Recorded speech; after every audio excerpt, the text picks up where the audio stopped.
السلام علیکم ورحمۃ اللہ وبرکاتہ۔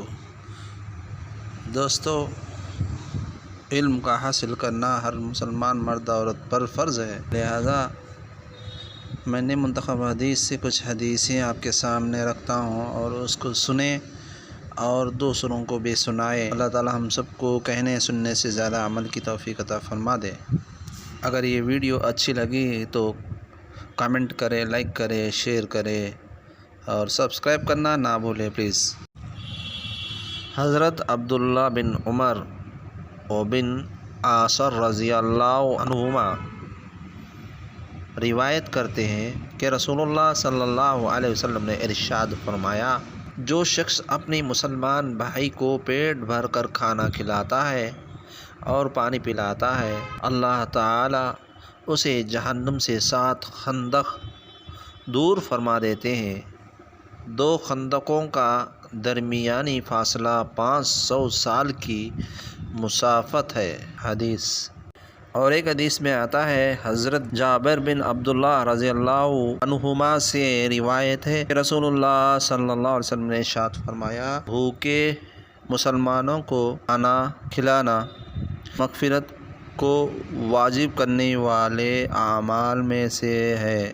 حضرت عبداللہ بن عمر وہ رضی اللہ عنہما سے روایت ہے کہ ایک شخص نے رسول اللہ صلی اللہ علیہ وسلم سے دریافت کیا، اسلام میں سب سے بہتر عمل کون سا ہے؟ ارشاد فرمایا، کھانا کھلانا اور ہر ایک کو سلام کرنا، خواہ وہ اس سے تمہاری جان پہچان ہو یا نہ ہو۔ بخاری شریف۔ اور ایک بہترین حدیث آپ کے سامنے عرض کرتا ہوں۔ حضرت جابر رضی اللہ تعالیٰ عنہ روایت کرتے ہیں، رسول اللہ صلی اللہ علیہ وسلم نے ارشاد فرمایا، جو مسلمان درخت لگاتا ہے پھر اس میں سے جتنا حصہ کھا لیا جاتا ہے وہ درخت لگانے والے کے لیے صدقہ ہو جاتا ہے، اور جو اس میں سے چرا لیا جائے وہ بھی صدقہ ہو جاتا ہے، یعنی اس پر بھی مالک کو صدقہ کا ثواب ملتا ہے، اور جتنا حصہ اس میں سے چرند کھا لیتا ہے وہ بھی